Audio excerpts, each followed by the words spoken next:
Okay, so there's a lot going on this screen, but what you're looking at is a few of our many prototypes we went through on our Single Edge Pro. Up here on the right, you've got some functional prototypes, you've got some industrial design prototypes, and then you've got some shaving prototypes. This was a really complicated project because it put a lot of requirements into one product. You had to have some really complex mechanisms inside the razor to make it adjustable. On top of that, I wanted it to be a beautiful product. It was hard to really compact all of those mechanisms inside a really small, compact head.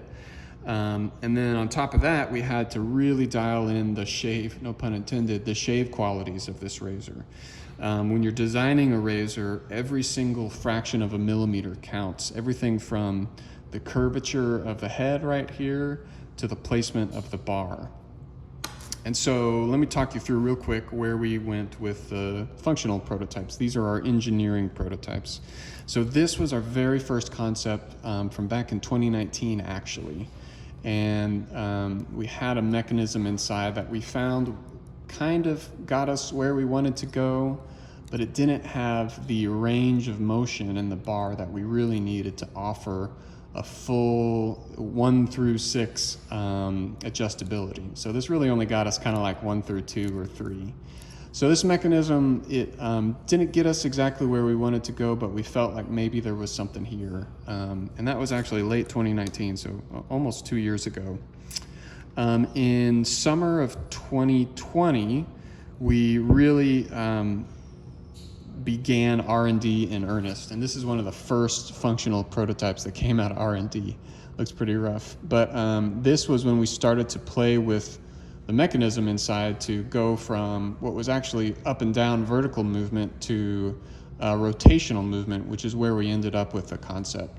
So this bar, I'll skip this head real quick to tell you what's going on in this. When you rotate the dial, what happens is that bar is moving. You can see it just barely moving up and down.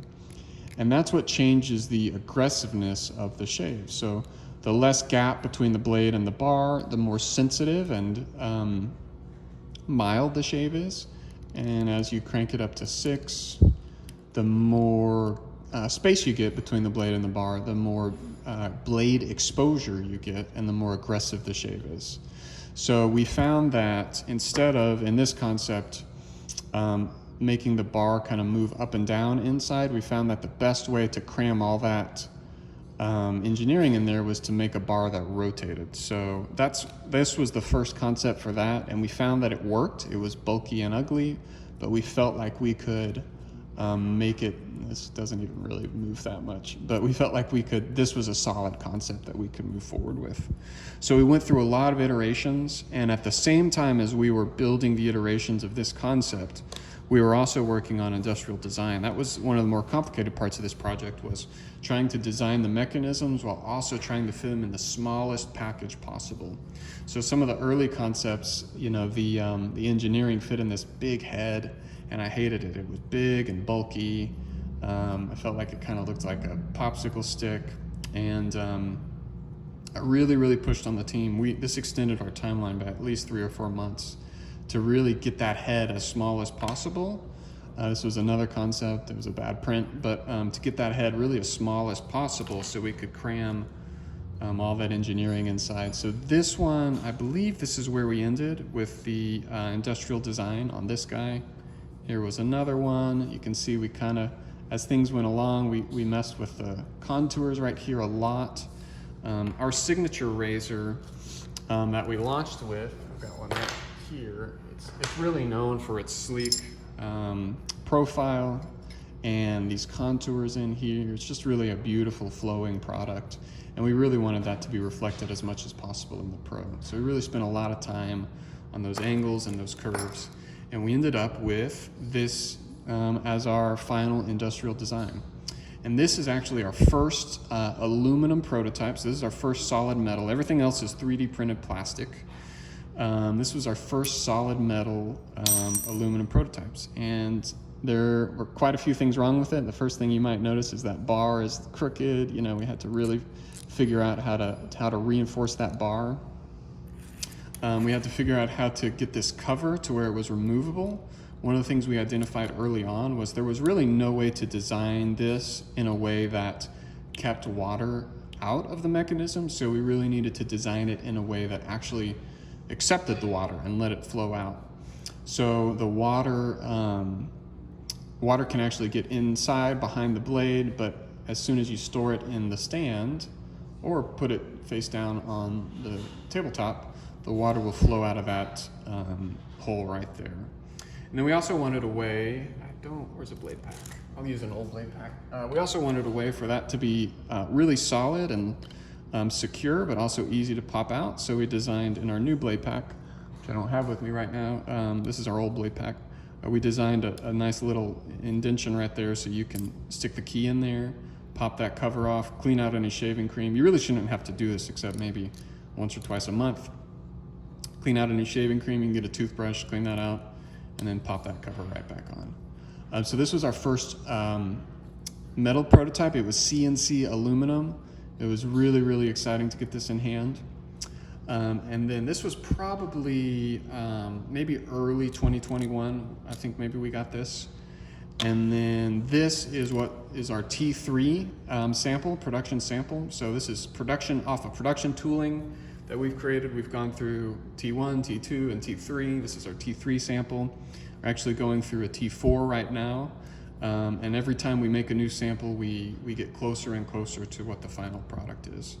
And then the last thing that's almost impossible to show visually, you have to kind of look at the engineering drawings, but inside this head, not only is there this bar that moves rotationally, but we also had to cram springs in there so that the head could accept a blade, because on our previous product, the way that the product accepted a blade was there's a screw right here that holds this in with a spring, and when you insert the blade pack, it opens these jaws to accept a new blade, kind of like that. And then when you take the blade pack out, the jaws close and clamp down on the blade. And that's how our SE model works as well. It's a really great design, but we weren't able to do that with this, so we had to design some really complex spring mechanisms inside to open,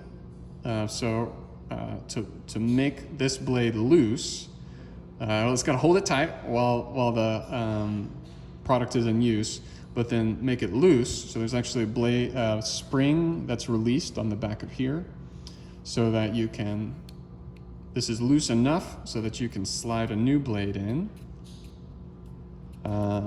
but strong enough to where the blade doesn't just fall out while you're doing that. So as you disengage the blade pack, the spring pushes the blade up against these blade stops right here. So that's what's holding this blade in place, is a spring, a leaf spring that's pushing against the back of the blade, against these blade stops. There's also another spring in the bottom of here that's pushing the blade upwards so that this blade isn't going anywhere. It's solid in there. And that was another engineering challenge we had to figure out as well. But this is almost final production version here. And then the other thing we had to really dial in was the shaving. And so these are just a few of the many, you can see all the different versions we went through to dial in. And I personally did all the testing myself on all of these until we found the exact combination of settings we wanted. Because we would find, okay, we found a setting 1 that worked great, but the way that the angle, the bar needs to rotate, it made it so that the 6 was too aggressive, or vice versa. So we really had to spend a lot of time dialing in both the thickness of this cap. So you can see, for example, this cap is actually a lot thicker than where we ended up. You can see how it's this little sliver of metal that's really thick right there. Everything from the thickness of that cap to the placement of that bar, both on the X and the Y axis, determines the comfort of the shave. So we spent a lot of time on that.